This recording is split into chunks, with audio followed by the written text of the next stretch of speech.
24 minutes past 7. Remember the time, remember the place, GMTV today. They're here, all four of them, the biggest British boy band. Screaming in my ear, can you, from outside? Screaming, because I think they've seen them. There they are. They've been waiting since 4 o'clock this morning. You know how cold it was this morning? Well, the boys have joined us here, obviously, apart from the one member who's not here, but Gary, Howard, Jason and Mark, it's lovely to see you all.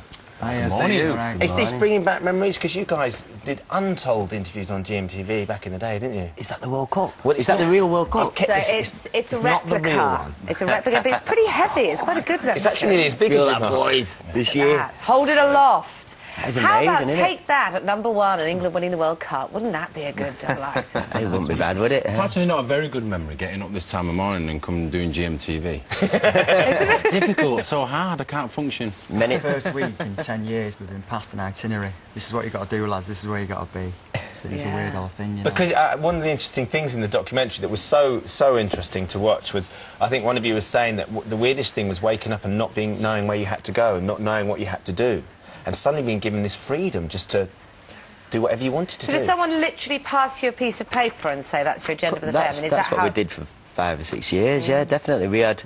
It was like a piece of paper a day, wasn't it? Yeah. I think the night before you get handed, this is your thing for tomorrow, your schedule. This is your life today, that's your life tomorrow.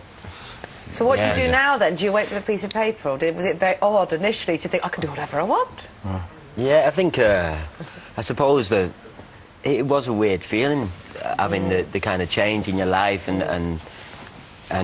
but I used to get, like, you know, my mates to do my little itineraries, like, Mark, wake up, go to the shop, buy some food, mates make dinner.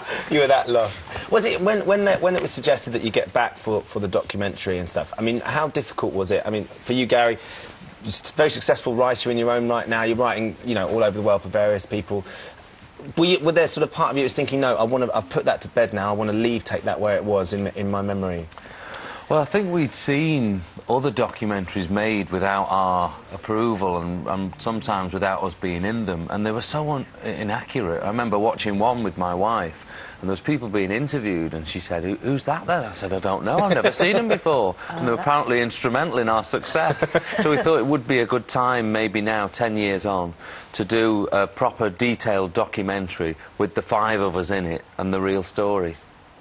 And sort of, for you, Howard, as well, the revelation at the end of the documentary, they said that you actually felt like killing yourself when the band split. And the boys didn't know that, and you hadn't told anybody that. It was at the time where I just didn't want to speak about anything like that, and I didn't want to mention it, and that was just a mad 10 minutes of knowing that the band was going to finish and really not knowing what I was going to do with myself. But obviously, I thought of life, and I thought the better idea is not to throw myself in. Did you see the documentary? Yes, yeah. Have you seen his kid, his daughter? Beautiful. Beautiful, isn't she? Great. Say hello to her. Hello, Grace. And Gary. And you're two as well. Yeah, morning to Marty. They'll be watching as well. well. My favourite moment was when you're playing